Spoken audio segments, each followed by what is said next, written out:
presse bi kii di njiitu jëwriñ yi keroog bi muy def déclaration bi wax na ne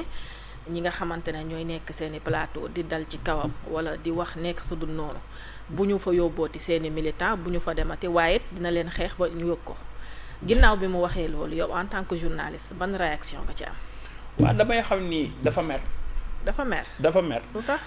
dafa mer te yaakaar naa dama njort ni le premier ministre bëriwul ay conseil ay fans la ëppale. ci ñu ko wër loolu laa jàpp. parce que jàpp naa ni segem président de la république bi nga xamante ni si nee na moom it muy moom. la njëkk a attaqué ouvertement ci benn wàll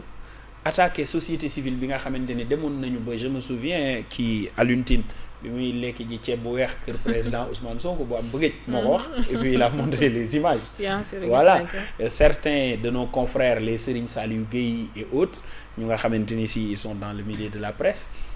demoon kër Ousmane Sonko toog fa ak yu bari ñoo xamante ni si il intervenait dans la presse ci bi muy jamono bi muy ne ci opposition bi nga gis image et tout cela. yaakaar naa ne bi muy wax dafa wax ak mer moo tax mu wax loolu mu wax waaye tey jii la presse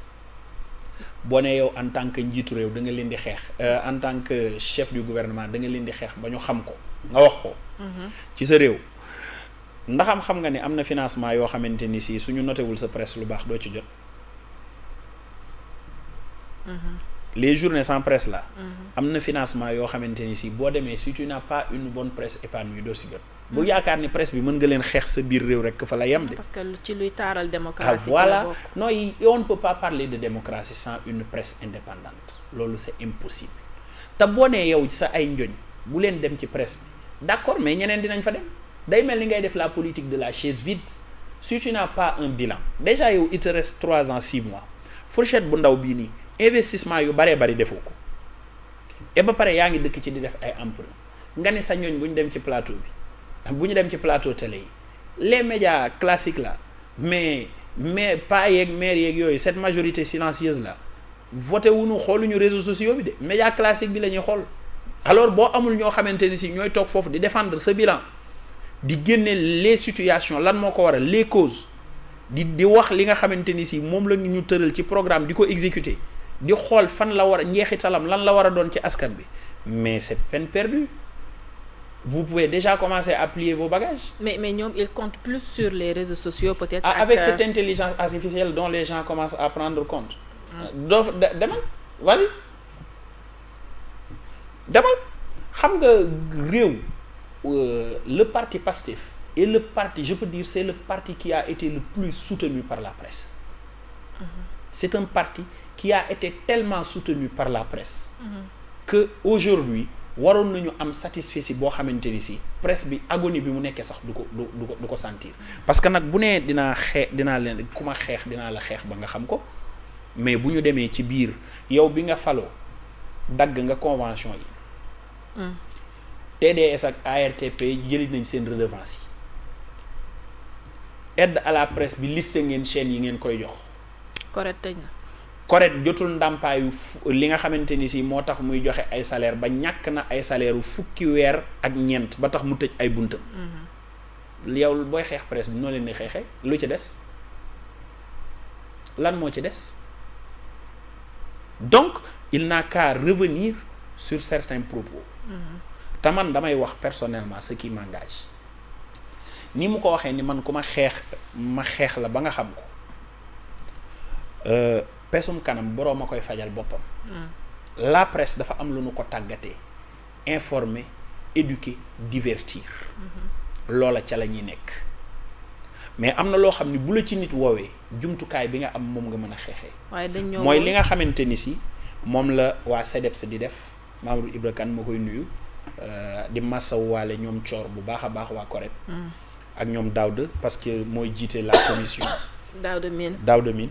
muy jiite la commission des cartes de presse ma leen di masawu bu baax a baax mais dafa am loo xamante ni tamit ils sont obligés d'arrêter parce que financement yeeg si mais bien sûr et mais ba pare sax foofu am na beneen sew-sew bu fa ne je les invite à aller voir Madiambal Diagne parce que je l'ai suivi le doyen mu ni am na yeneen pexe yoo xam ne mën nañ fa jaar ci am koom-koom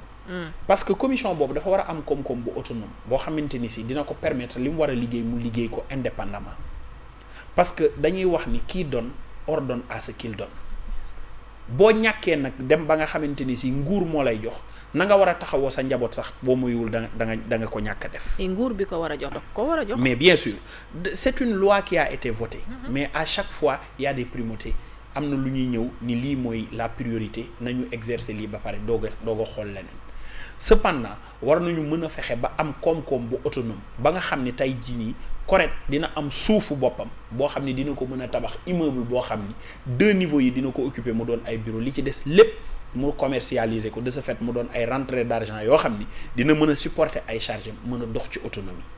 te it am na organisation boo xamante ni jàpp naa ni journalistes yi ci sunu biir ak kër taskatu xibaar yi war nañu am taxawaay boo nga xam ni war nañu am lu ñuy warlul correct ngir jàppale ko ngir mu mën a taxaw ndax nag tamit boo tabaxalul sa bopp kenn du la tabaxal. Pour revenir sur le premier ministre li nga xamante ni wax na ni dinaa leen ko xeex te yii yëpp jot fi jaar. am na beneen taxawaay boo xamante ni si la presse war na ko mën a amal. muy des journées sans presse yoo xamante ni si luy fës la. ci xar kanamu àddina ba ñëpp a xam ni la presse sénégalaise est en train de souffrir parce que ñun taskatu xibaar yi boo gisee tey ñi nga xamante ni si ñooy les greffiers. dañu nekk di grève incessamment. Parce que dafa am lu ñuy revendiquer moom l'actuel premier ministre certains auraient dit que bi mu nekkee impôts et domaines jiite seen syndicat bi dirigé woon na fa grève pour seen ay njariñ ñoom les inspecteurs des impôts. secteur yu bari dafa am taxawaay yu ñuy taxaw ngir xeex li nga xamante ni si moom la ñu moom mais la presse est toujours là te presse bi balaa moo mën a taxaw dëggantaan bis yu mag yi jot dina la woon naka lay taxawee parce que nag ñi mës di taxaw di xeex presse bi yëpp gis nañ presse bi du ñu jubloo ci ñoom fi nu mujjee. mais xeex boobu bu ñu fa yegsee est-ce que ñun tamit suñu rôle bi ñu war dinañ ko def moom mooy tëddee njaaxaanaay. waaw dinañ tëddee njaaxaanaay xam nga la presse am na loo xamante ni parfois daf koy teer daf koy téye. nous tous nous avons été dans des rédactions. par yenn saa yi am ay bulletins yoo xamante ni si bu ñëwee mais da ngay def rétention parce que ki nga xamante ni si moo jiite la rédaction il ne veut pas aller jusqu'au bout ñun ñëpp xam nañ ko du question da ngay téye information pour bañ mu jàll on informe juste et vrai mais am na ci loo xamante ni si da nga koy segg pour que permettre le régime mu taxaw en place bañ a yëngatu. il ne faut pas nag day jublu ci suñu wàllum sécurité mais bien sûr il ne faut pas nag njiit ñi nga xam ne dañu yor réew bi jàpp ni journalistes yi duñu dara wala tekkiwuñ dara. wala mënuñ dara ci am réew. am nañ yeneen méthode yu nu mën a xeexee ñun tamit taskatu xibaar yi. te moom Ousmane Sonko xam na ko ñi ci wetam xam nañu ko.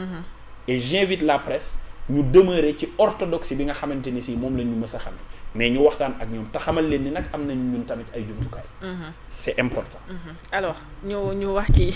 ci wàllum diplomatie. ça c'est un cri de cœur. concernant le secteur bi nga xamante ni si ci la bokk. parce que ay taskatu xabaar lañ donc liñ naan génn golo gudd na. il faut ñu arrêter à chaque fois chaque régime bu ñëwee di menacer li nga xamante ni mooy la presse. la presse a toujours été un soldat qui a suivi chronologiquement les alternances qu'on a connues. et presse bi ni mu ko mës di toppee mooy fexe ba ñuy am alternance yu jaar yoon ci di joxe au moment te les informations yi nga xamante ni si moo xew te li fal président Bassirou Diomaye Diakhar Faye la presse était debout taxaw di joxe information yi en temps réel ba nga xamante ni si résultat provisoire yi laata ñu ko proclamer ñu bari jubilé nañ ndax xam nañ fi nga xamante ni fa la ndam li féete te loolu presse bi moom moo joué ce rôle là soirée électorale bi j'étais sur le plateau de la Sen TV bien sûr que ma leen di nuyu au passage di nuyu sama confrères yi nekk foofu ak sama collègues yi j'étais sur le plateau c'est moi qui ai dit en premier que selon les résultats qu'on a reçus le président Bassirou Diomaye Diakhar Faye est élu. ñii dañuy nekk ci terrain bureau de vote bu nañu. et en ce moment la période où je disais ça man fekk na ñu ngi may taf ci ay images di ma saaga ak di ma menacer et ça ne m'a pas empêché d'aller jusqu'au bout du professionnalisme que l'on nous a inculqué. Alors boo ñëwee nag au pouvoir dafa doon arme boo xamante ni si certes les journalistes parfois ñu bari dañuy jàpp ni ils sont ingrats wala y a de l'égoïsme parce que ñoom lu ñu ànd ak yow ba nga dem ba falu bu ñu paree dellu nañ ci seen liggéey comme disait Feu Sidi Lamine dinaa la gunge ba ci buntu palais bi waaye boo duggee rek ma tourné waat dellu ci sama liggéey dellu ci askan bi loolu mooy métier tas xibaar da ngay informer di yar di bégale faruñu ci ay parti politique bis bu ñu yeggee ci war a far ci parti politique yi dinañ delloo carte de presse yi génn rédaction yi jël carte parti politique yi bu boobaa assumer ko pleinement président Abdoulaye Wade nag gàcce ngaalaama chaque jour ma wax ko li mu defal presse gisaguma président bu ko defal journaliste bi mu ñëwee ci la télé yi bari ay RDV 2S TFM y compris des médias ak ay canal info yi tëj j'en passe yamu ci il a construit une maison pour la presse muy maison de la presse bi ñu tuddee Babacar Touré tey cet homme a permis véritablement à la presse de s'épanouir et ça n'a pas empêché aux journalistes quand il fallait tenir certaines positions les journalistes la presse dans sa globalité était droit dans leurs bottes continuer à exercer l'orthodoxie du journalisme ba tey jii alternance am ci Macky Sall qu'est-ce que Macky Sall n'a pas fait aux journalistes ça ne les a pas empêchés de continuer ce régime actuel nag am na tey jii ni loo xam ne man maa ngi koy wax en tant que journaliste suba ay journalistes ni man ñooy taxaw di dal ci sama kaw da ngay gis un journaliste ñu jàpp ko ou un homme de média ce sont d'autres personnes yoo xam ne ñu ngi dans le même milieu dans la même sphère ñooy toog naan ndokk ak ñaw wala lii su ko dalul woon nangam sàngam